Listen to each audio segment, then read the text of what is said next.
Spunk by Zora Neale Hurston. A reading by Lisa M. Kendrick. A giant of a brown-skinned man sauntered up one street of the village and out into the palmetto thickets with a small, pretty woman clinging lovingly to his arm. "Look at there, folkses!" cried Elijah Mosley, slapping his leg gleefully. "There they go, big as life and brassy as tacks." All the loungers in the store tried to walk to the door with an air of nonchalance, but with small success. "Now, people!" Walter Thomas gasped. "Will you look at them?"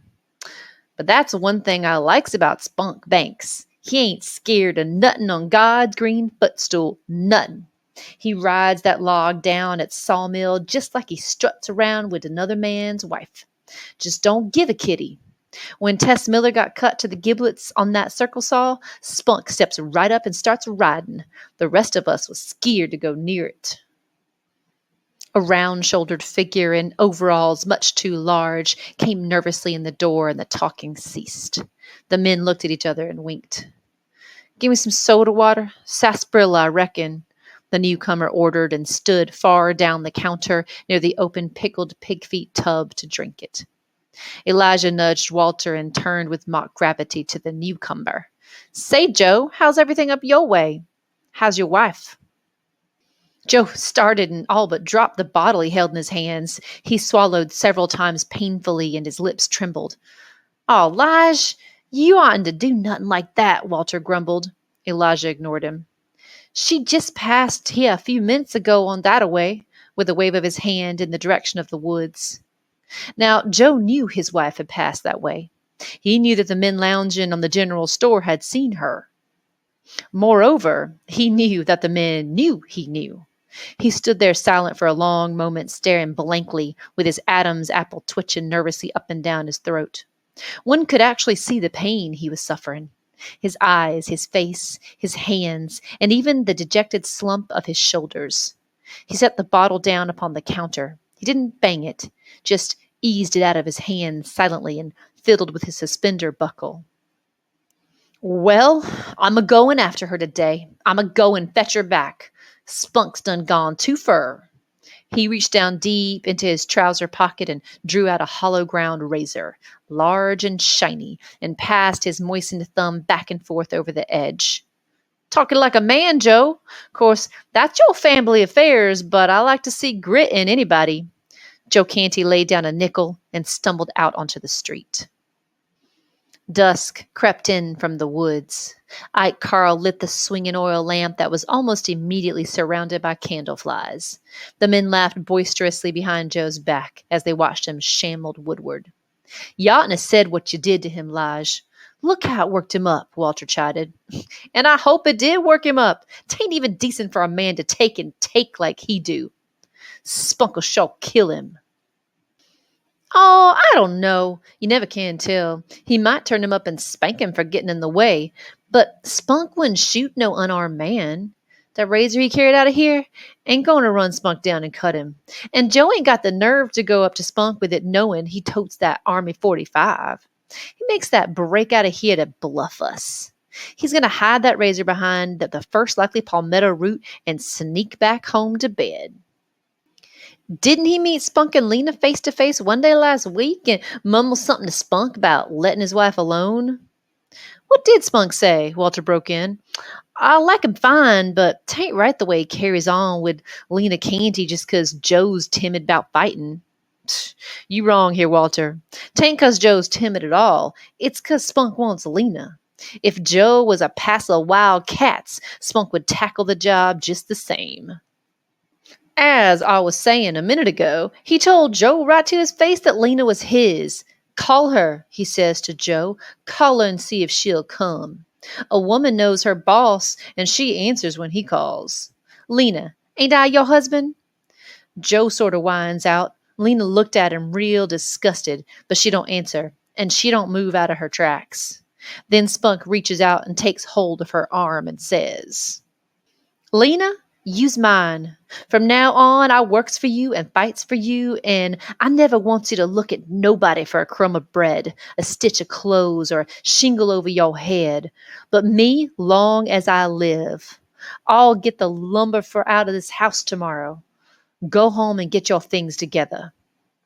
That's my house, Lena speaks up. Papa, gimme that. Well, says Spunk, don't give up what's yours, but when you's inside, don't forget you's mine, and let no other man get out of his place with you. Lena looked at him with her eyes so full of love that they was running over, and Spunk seen it, and Joe seen it too, and his lips started to trembling, and his Adam's apple was galloping up and down his neck like a racehorse. I bet he's worn out half a dozen Adam's apples since Spunk's been on the job with Lena. That's all he'll do. He'll be back here after a while, swallowing and working his lips like he wants to say something and can't. But didn't he do nothing to stop him? Nope, not a frazzin' thing. Just stood there. Spunk took Lena's arm and walked off just like nothing ain't happening, and he stood there gazing after him till they was out of sight. Now you know a woman don't want no man like that. I'm just waiting to see what he's going to say when he gets back. But Joe Canty never came back. Never. The men in the store heard the sharp report of a pistol somewhere distant in the palmetto thicket, and soon Spunk came walking leisurely with his big black Stetson set at the same rakish angle, and Lena clinging to his arm. Came walking right into the general store. Lena wept in a frightened manner. Well, Spunk announced calmly, Joe come out there with a meat axe and made me kill him. He sent Lena home and led the men back to Joe. Joe crumpled and limp, with his right hand still clutching his razor. See my back? My clothes got cut clear through. He sneaked up and tried to kill me from the back, but I got him and got him good. First shot, Spunk said.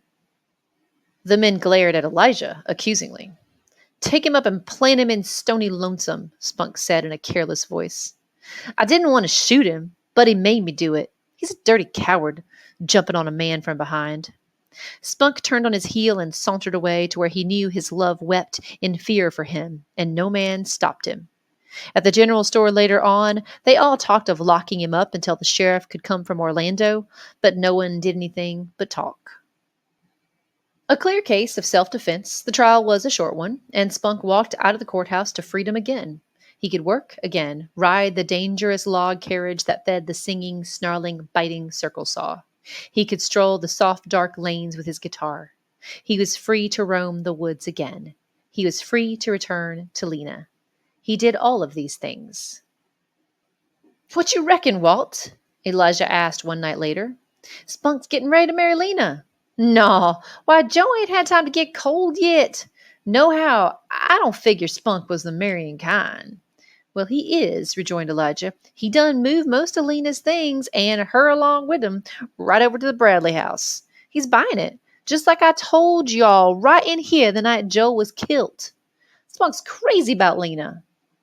He don't want folks to keep talking about her. That's the reason he's rushing so. Funny thing about that bobcat, wasn't it? What bobcat, Liege? I ain't heerd about none. Ain't yer? Well, night before last was the first night Spunk and Lena moved together, and just as they was going to bed, a big black bobcat, black all over, you hear me? Black, walked round around that house and howled like 40.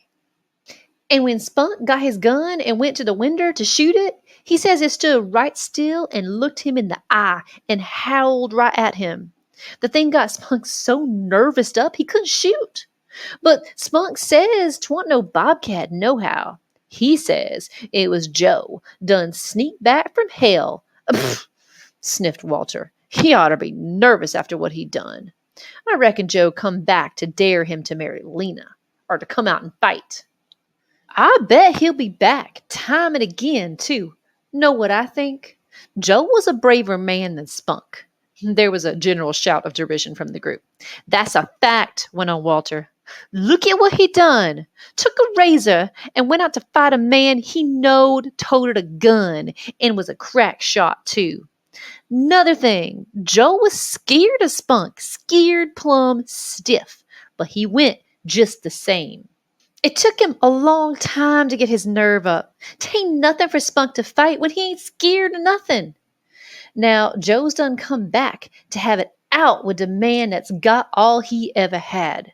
Y'all know Joe ain't never had nothing, nor wanted nothing besides Lena. It must have been a haunt, 'cause ain't nobody never seen no black bobcat. Another thing, cut in one of the men. Spunk was cussing a Baloo straight today, 'cause he lowed that saw was wobbling. Almost got him once. The machinist come, looked it over, and said it was all right. Spunk must have been leaning towards it or something. Then he claimed somebody pushed him, but 'twa'n't nobody close to him. I was glad when knocking off time came. I'm scared of that man when he gets hot. He beat you full of buttonholes as quick as he took at you. The men gathered the next evening in a different mood. No laughter, no badinage this time. Look, Lige, you going to set up with Spunk? No, reckon not, Walter. Tell you the truth, I'm a little bit skittish. Spunk died too wicked. Died cussing he did. You know, he thought he was done out of life. Good Lord, who do you think done it? Joe. Joe Canty. How come? Walter, I believe I will walk up that away and set. Lena would like it, I reckon. But what'd he say, Lige? Elijah did not answer until they had left the lighted store and were strolling down the dark street. I was loading a wagon with Scantlin right near the saw when Spunk fell on the carriage, but before I could get to him, the saw got him in the body. Awful sight. Me and Skint Miller got him off, but it was too late. Anybody could see that. The first thing he said was, he pushed me. Lige, the dirty hound, pushed me in the back. He was spitting blood at every breath. We laid him on the sawdust pile with his face to the east so's he could die easy. He half my hen till the last, Walter, and he said it was Joe, Lige, the dirty sneak shoved me. He didn't dare come to my face. I'll get that son of a woodlouse as soon as I get there and make hell too hot for him. I felt him shove me. That's how he died. If spirits can fight, there's a powerful tussle going on somewhere over Jordan, 'cause I believe Joe's ready for Spunk and ain't scared any more. Yes, I believe Joe pushed him myself. They had arrived at the house. Lena's lamentations were deep and loud. She had filled the room with magnolia blossoms that gave off a heavy, sweet odor. The keepers of the wake tipped about whispering in frightened tones. Everyone in the village was there, even old Jeff Canty, Joe's father, who a few hours before would have been afraid to come within 10 feet of him. He stood, leering triumphantly down upon the fallen giant, as if his fingers had been the teeth of steel that laid him low. The cooling board consisted of 3 16-inch boards on sawhorses. A dingy sheet was his shroud. The women ate heartily of the funeral baked meats and wondered who'd be Lena's next. The men whispered coarse conjectures between guzzles of whiskey.